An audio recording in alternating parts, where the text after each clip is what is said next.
Welcome to Blue and Burgundy. I have one, your local football channel for Cowboys and Washington fans.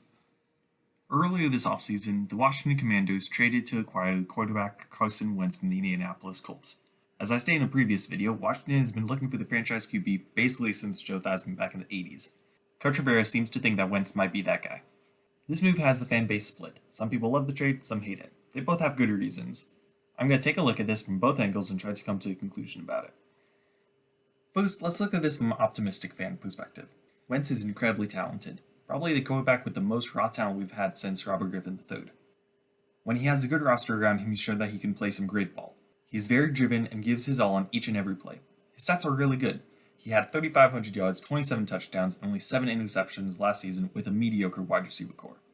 He's never really had a true number one receiver, and pairing him up with Scary Terry McLaurin should be a lot of fun, even more so if Curtis Samuel is ready to go by next season. And obviously, you can't talk about Wentz without mentioning his 2017 season, where he was on pace to win league MVP before he got injured.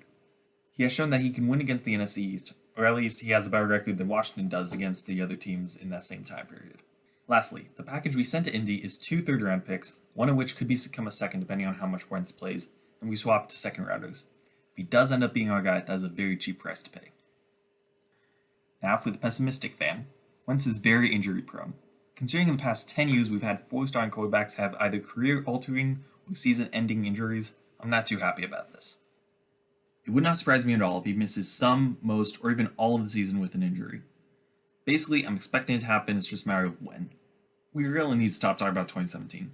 It's been 5 full seasons, and Wentz is just not the same player that he was. In his other seasons, he's never really shown that type of play again.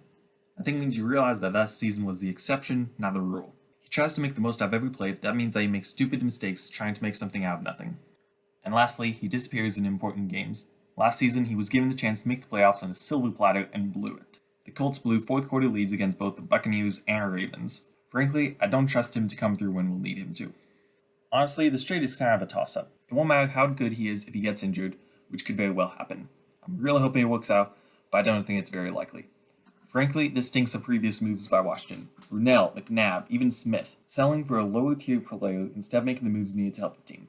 I know that each move had its own reasons for happening at the time, but this just keeps happening and I don't like it. Like I said in my last video though, no matter who's on the team, I'll be rooting for them. I just gotta be hopeful that Wentz will be able to take us to the next level.